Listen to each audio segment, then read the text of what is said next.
Hello friends, देखिए आज हम लोग पीवाई की सीरीज में we are doing damped and force oscillation. Last class में हम लोगों ने एसएचएम किया था। तो ये एक छोटा सा चैप्टर है, ज़्यादा क्वेश्चन तो इससे नहीं आता है, कभी कभार ही पूछता है क्वेश्चन इससे, बट कर लेते हैं। इजी चैप्टर है, ठीक है, डैम्प्ड एंड फोर्स ऑसिलेशन। और हम लोग देखिए 2005 से लेकर 2022 तक जितने भी क्वेश्चन आ रहे हैं, ठीक है, हमने चैप्टर वाइज इसको डिस्ट्रीब्यूट कर दिया है और उसको हम लोग अलग अलग वीडियोस के माध्यम से इसको कर रहे हैं हम लोग, ठीक है। तो काफ़ी इंपॉर्टेंट होता है एग्ज़ाम के पहले प्रीवियस पेपर करना, ठीक है। आपका एग्ज़ाम संडे को है, तो we have to finish it off as early as possible, ठीक है। तो and this is my channel, इस पे हम लोग वीडियो हर दिन अपडेट कर रहे हैं। तो you can join this channel trajectory education if you preparing for the exams like IIT jam, CSI net and like that. और आप हमारा ऐप भी डाउनलोड कर सकते हैं, T with the learning app, ठीक है। इस पर भी हम लोग नोटिफिकेशन और other information, useful information notification के माध्यम से हम लोग भेजते हैं बच्चों को, ठीक है। तो let's do this topic. Before that, let me introduce myself. I am Vishal Devarsi, and I have been teaching physics for last 20 years and for IIT JAM since 2005 when the first IIT JAM was conducted. So let's begin this topic. MCQ में देखिए 4 option दिया रहता है और 4 में से एक correct होता है और बाकी सारे इनकरेक्ट होंगे, ठीक है। So let's see the first question. ये देखिए 2006 में आया है क्वेश्चन। उस समय ये मतलब दूसरा एग्जाम था IIT जैम का। IIT जैम 2005 पहला बार कंडक्ट हुआ था एंड 2006 में सेकेंड टाइम कंडक्ट हुआ था। तो उस समय देखिए 15 ऑब्जेक्टिव होते थे 6-6 मार्क्स के। तो एक क्वेश्चन देखो इसका आया है। तो देखो क्या बोल रहा है, a spring mass system has undamped natural frequency omega naught. The solution xt at critical damping is given by this, okay, ठीक है। The system experience a maximum damping force at, देखो डैम्पिंग फोर्स जो होता है FD is basically equal to B dx by dt। B जो होता है damping constant होता है, जैसे डैम्पिंग कांस्टेंट, ठीक है। तो एक बार इसको निकाल लो पहले, फिर देखेंगे मैक्सिमाइज कैसे होगा। BX0, ये क्या हो जाएगा, पहले इसका डेरिवेटिव ले लो, इसको कौन से मान के, फिर इसका डेरिवेटिव इसको कौन सा मान के ले लेंगे। तो क्या हो जाएगा, ये हो जाएगा, पहले इसका मान लेते हैं, तो ये हो जाएगा omega naught into exponent of course, और दूसरा हो जाएगा माइनस ओमेगा नॉट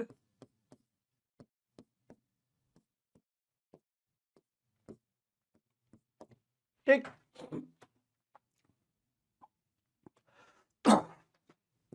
तो ये हो जाएगा, ये कट जाएगा,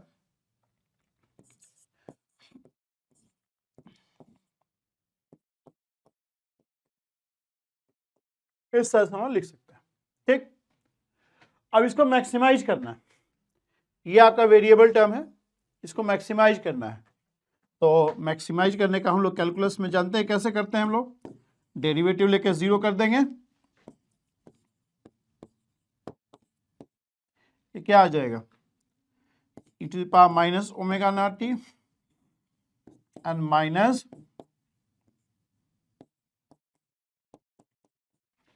ठीक है, इक्वल टू 0। एक्सपोनेंट टर्म तो 0 होगा नहीं, तो t आ जाएगा 1 by omega naught, 1 by omega naught, ठीक। आप चाहो तो चेक भी कर सकते हो कि इस पे मैक्सिमम होगा, उसके लिए आपको फिर सेकंड डेरिवेटिव लेना पड़ेगा।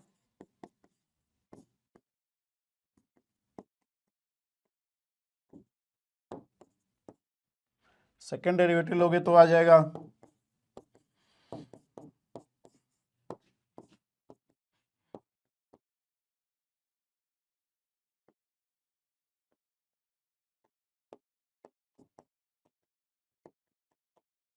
ठीक है। और यहां से तुम चेक कर लेना कि ये नेगेटिव हो रहा है कि नहीं, यहां से, ठीक है ना। यहां से आप चेक कर लीजिएगा कि ये t equal to 1 by omega put करने से ये नेगेटिव हो रहा है कि नहीं। 1/ω पुट करोगे तो क्या आ जाएगा आंसर तुम्हारा इसका, bx0। ऐसा तो ऑब्जेक्टिव में इतना करना नहीं होता है, सीधे यही आंसर लिख देना होता है। 1/ω0 तुम्हारा आ जाएगा क्या 0.01 सेकेंड, बस इतना करके आगे बढ़ जाते हैं। लेकिन चलो हम लोग को कोई एग्जाम का भी वो नहीं है, मतलब जल्दबाजी तो है नहीं, समझने के लिए एक बार दिखा देते हैं आपको हम, ठीक है। तो ये हो जाएगा ω0 e⁻⁻1 ω0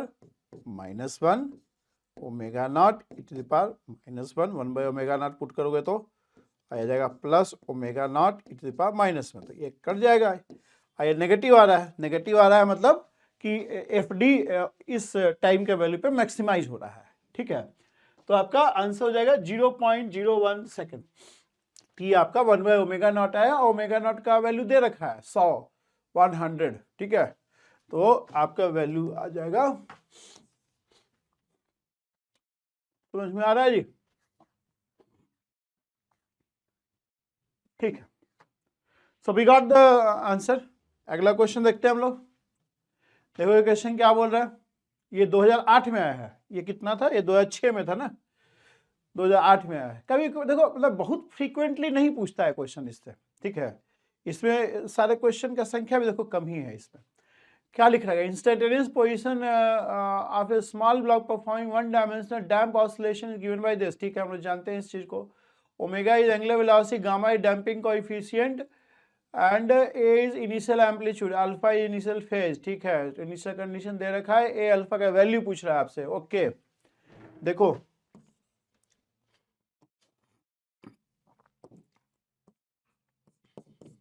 xt क्या हो जाएगा,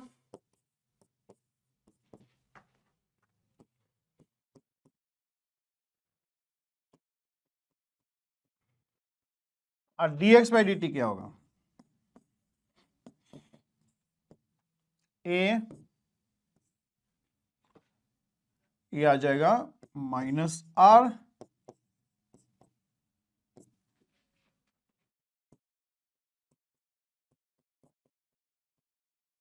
and minus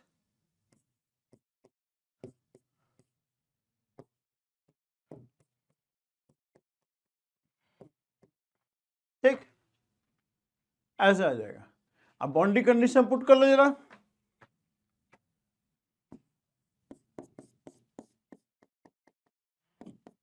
is 0, so this gives you what, this gives you a cos alpha is 0,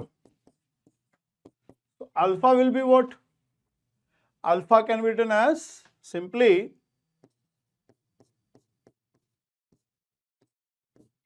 ऐसे लिख सकते हैं अल्फा, ठीक है, ओके। हाँ, अब दूसरा कंडीशन पुट कर लो, t इक्वल 0 पे ये आपको v दे रहा है, तो t इक्वल 0 यहां पुट करो। देखो t इक्वल 0 पुट करोगे तो क्या आएगा तुम्हारा, a और -r cos अल्फा, और यहां पे क्या आएगा, यहां भी t इक्वल 0 पुट करो, ये आएगा माइनस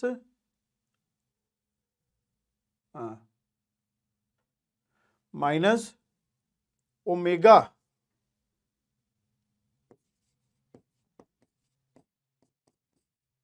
v। अब अल्फा का ये वैल्यू है, तो अल्फा का ये वैल्यू पुट करोगे आप तो कॉस अल्फा तो 0 ही हो जाएगा, और साइन अल्फा जो है वो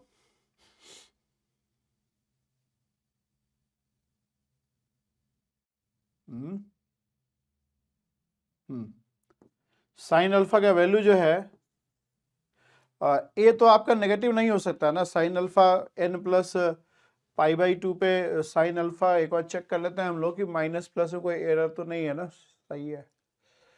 तो ये π/2 भी हो सकता है और आपका 3π/2 भी हो सकता है, ठीक है, 3π/2 भी हो सकता है। तो ए का तो हम पॉजिटिव वैल्यू ही लेंगे, ठीक है। तो ये आ जाएगा ओमेगा, मतलब +1 भी हो सकता है, -1 भी हो सकता है। तो वेलोसिटी नेगेटिव का मतलब हो जाता है कि भाई आपका वेलोसिटी का डायरेक्शन अलग उल्टे डायरेक्शन में हो सकता है, मतलब एक डिस्प्लेसमेंट डायरेक्शन में है पॉजिटिव आ गया, ऑपोजिट है तो नेगेटिव आ सकता है, लेकिन आपका amplitude is always taken positive, ठीक है। तो इसको हम लोग साइन अल्फा को +1 भी, क्योंकि देखो ये तो π/2 भी हो सकता है, 3π/2 भी हो सकता है, π/2 में 1 आ जाएगा, 3π/2 में -1 आ जाएगा, ठीक है। तो ये आपको ए जो आएगा, क्योंकि हम लोग amplitude can never be negative, तो v/ओमेगा ए आ जाएगा यहाँ से, ठीक है।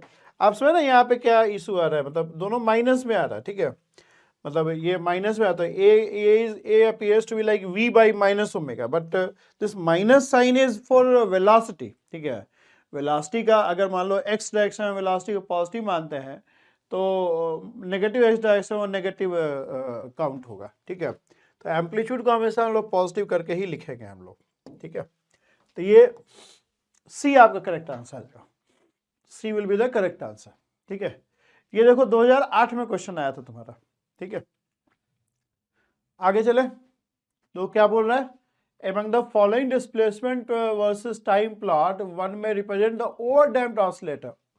ओवरडैम्प्ड ऑसिलेटर जो होता है वो नॉन ऑसिलेटिंग होता है, ठीक है, मतलब डैम्पिंग बहुत ज़्यादा है, आज जो डैम्पिंग कोएफिशिएंट आपका है which is larger than omega naught, जो नेचुरल फ्रीक्वेंसी होता है अनडैम्प्ड फ्रीक्वेंसी उससे अधिक होता है, तो उस केस में हम लोग कहते हैं ओवर डैम्पिंग, और इसको हम लोग डेड बीट भी बोलते हैं। जैसे कोई पेंडुलम है, पेंडुलम को तुम मान लो कोई लिक्विड में डुबा दिए, ठीक है, और लिक्विड तो विस्कस लिक्विड है, तो उस केस में जो विस्कस फोर्स होगा, जो डंपिंग फोर्स होगा वो काफ़ी हाई रहेगा, उस केस में ये ऑसिलेटिंग नहीं रहेगा। मतलब मान लो कि हम इसको एक θ0 एंगल पे डिस्प्लेस किया और इसको छोड़ देंगे तो धीरे धीरे धीरे धीरे धीरे ये अपनी जगह पे आएगा, वापस आ जाएगा और वहीं पे जाके फिर रेस्ट पे चला जाएगा, वहीं पे जाके वो रेस्ट पे आ जाएगा। तो उस केस में आपका ये कर्व हो जाएगा, ठीक है। एक केस ये भी हो सकता है कि मान लो ऐसे है और इसको हम हिट कर दें, हिट करेंगे तो क्या होगा, ये बढ़ेगा तो जरूर, यहाँ तक गया, डैम्पिंग फोर्स इसको धीरे धीरे रोक देगा और जो रीस्टोरिंग फोर्स है उसको वो भी रोकेगा इसको, तो यहाँ पहुँचेगा धीरे धीरे, उसके बाद फिर वापस धीरे धीरे धीरे धीरे वापस यहाँ आ जाएगा। तो उस केस में आपका ग्राफ क्या बनेगा, उस केस में ग्राफ आपका ये बनेगा, ठीक है। तो P और S मेरे हिसाब से सही है। ये भी देखो हो सकता है, लेकिन ये थोड़ा सा बहुत प्रोबेबल केस नहीं लगता है कि मान लो ये θ0 है तो हम कहें कि भाई यहाँ पे हम रख दिए, होल्ड कर रहा है, इधर से हल्का सा वेलोसिटी दिए है, मतलब वो इक्विलिब्रियम में नहीं है, नॉन इक्विलिब्रियम पोजीशन है, वहाँ से डिस्प्लेस करते हैं हिट करके, उस केस वो भी कर बन सकता है, बट ऐसा कुछ इन्फॉर्मेशन क्वेश्चन में नहीं दे रखा है। तो यूजुअल केस यही होता है कि हम लोग या तो डिस्प्लेस करके छोड़ देते हैं या इक्विलिब्रियम पोजीशन उसको हिट कर देते हैं, ठीक है। तो उसके अनुसार P&S is correct option for me. R is also a probable case, but for that the question has to give some information, ठीक है। ओके, तो ये देखो 2009 में क्वेश्चन आपका आया है, ठीक है, मतलब पहले आता रहा है। अच्छा, 2009 के बाद गैप है, 2012 में क्वेश्चन आया है, देखो क्या लिख रहा है, तो क्या लिख रहा है, a lightly damped harmonic oscillator loses energy at the rate 1% per minute. The decrease in amplitude of oscillator per minute will be closest to, देखिए अगर ये चैप्टर पढ़े होंगे आप तो आपको पता होगा कि E जो है वो ये रिलेशन फॉलो करता है और एम्पलीट्यूड जो है वो ये रिलेशन फॉलो करता है। तो अगर एनर्जी लॉस्ट का हम लोग को निकालना है, चेंज इन एनर्जी, तो इसको एक काम करते हैं, दोनों तरफ लॉग ले लेते हैं, एक कॉमन ट्रिक है, ठीक है। तो ये आ जाएगा, अगर दोनों तरफ डेरिवेटिव लोगे आप तो derivative will be what, DE/E equals to -2RT। अच्छा, उसी तरह से अगर इसका करें हम लोग,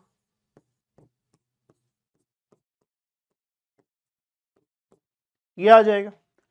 तो अगर 1 मिनट में जो ये फ्रैक्शन ऑफ एनर्जी लास्ट क्या हो जाएगा, मान लो टाइम का यूनिट हम लोग मिनट में ले लेते हैं, तो उस केस में इन 1 minute DE by E will be what? Minus of 2R into 60 second, ठीक है। और ये जो आ रहा है तुम्हारा 1% आ रहा है 1/100, तो उस केस में आपका DA by A क्या आ जाएगा 1 मिनट में, ये आ जाएगा कितना, ये 2 माइनस 2R इंटू 60 1/100, मतलब इसको माइनस लास्ट है तो माइनस कर दोगे तो ये सब प्लस आ जाएगा, ठीक है। तो उस केस में ये कितना आ जाएगा 1/दिस विल बी 1/2 इंटू 100, तो परसेंटेज में देखोगे तो 0.5% आ जाएगा तुम्हारा, ठीक है, 0.5% आ जाएगा, क्योंकि एनर्जी डिके जो है वो ट्वाइस रेट से हो रहा है compare to the amplitude decay. Energy decay जो है it is twice the rate of energy decay is twice the rate of energy decay, ठीक है, ये समझ रहे हैं, ठीक है। एम्पलीट्यूड जो है वो आपका ट्वाइस ऑफ जो एम्पलीट्यूड का डिके है that will be half the rate at which energy is decaying, ठीक है। तो ये आपका 2012 में क्वेश्चन आया था, ओके। ये देखिए क्या बोल रहा है, ये 2016 का क्वेश्चन है। A lightly damped oscillator with natural frequency omega naught is driven by periodic force, अच्छा, of frequency this, okay. The amplitude of oscillation is maximum at, देखिए amplitude of oscillation जिस फ्रीक्वेंसी में मैक्सिमम होता है उसको लोग बोलते हैं रेजोनेंट फ्रीक्वेंसी। तो रेजोनेंट फ्रीक्वेंसी का ये फार्मूला होता है, आप चैप्टर पढ़े होंगे तो आपको ये पता होगा, ठीक है। तो रेजोनेंट फ्रीक्वेंसी, जिस फ्रीक्वेंसी पे एम्पलीट्यूड मैक्सिमम है उसको लोग रेजोनेंट फ्रीक्वेंसी बोलते हैं।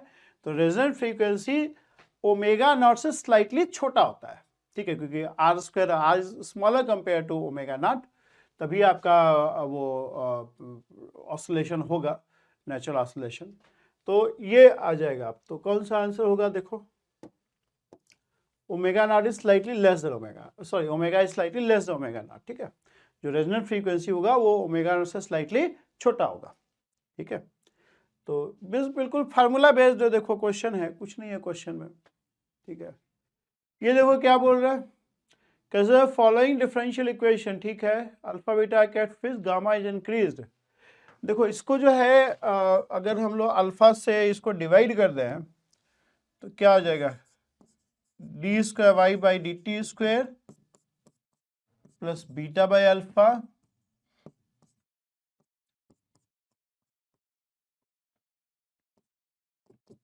इसको स्टैंडर्ड इक्वेशन से अगर हम लोग इसको कंपेयर करेंगे तो ये आ जाएगा 2R,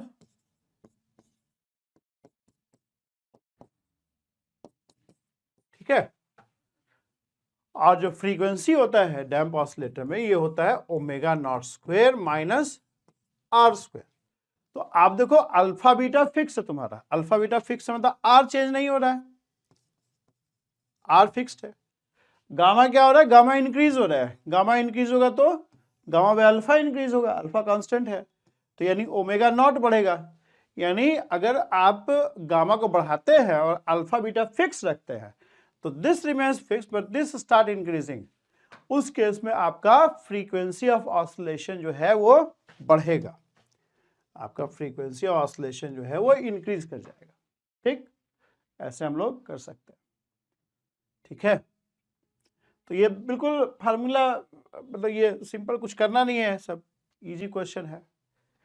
एमएसक्यू देखते हैं। एमएसक्यू में देखो 4 ऑप्शन दिया रहेगा और उसमें से एक या 2 या 3 या चारों भी करेक्ट हो सकता है, ठीक है। तो थोड़ा सा ध्यान पूर्वक ये करना होता है हम लोग को। तो क्या लिख रखा है, क्या लिख रखा है, for underdamped harmonic oscillator with velocity VT. देखो वीटी क्या होता है, अंडर डैम्प्ड में आर जो है it is very less compare to omega naught, तो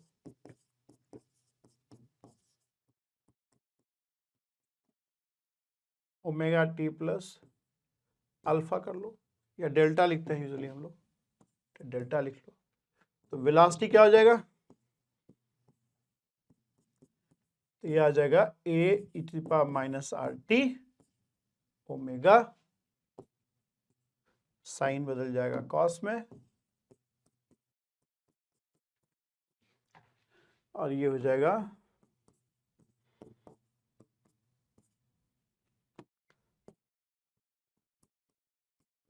अब चूंकि अंडर डैम में R is very less compare to omega naught, तो this term is very less compare to this term, ये टर्म जो होगा इसके कंपेरिजन में कम होगा ना काफी, ठीक है। तो हम लोग कह सकते हैं अप्रॉक्सीमेटली कि v is approximately equal to a e to the power minus R T omega cos omega t plus delta. इसी अप्रोक्सीमेशन को यूज करके हम लोग ये भी निकालते हैं E is e naught e to the power minus 2RT, ठीक है। तो energy dissipation, rate of energy dissipation अगर निकालना हो तो क्या निकालोगे, P विल बी, क्योंकि डेसिपेशन का बात कर रहा है तो हम ऐसे लिख सकते हैं minus d by d t, ये हो जाएगा 2R e naught e to the power minus 2RT।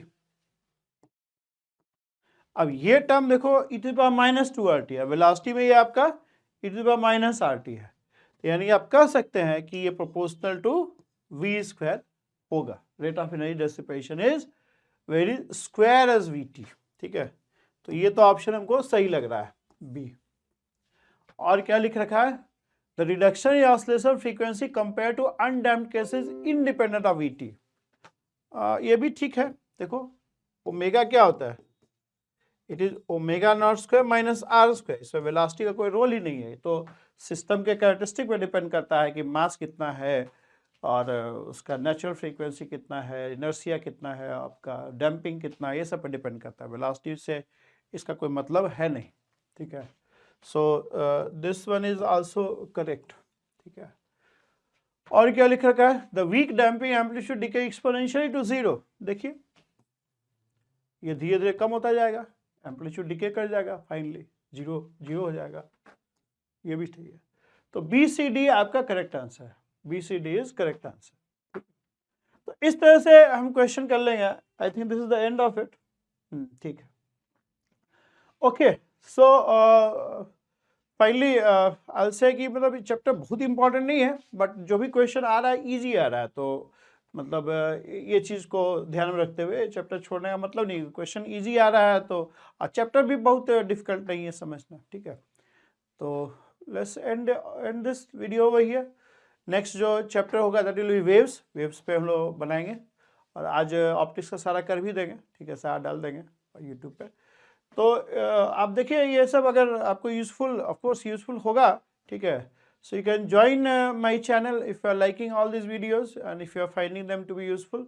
So the channel name is Trajectory Education, and you can download the app also, T with the Learning app. Okay. So thank you very much.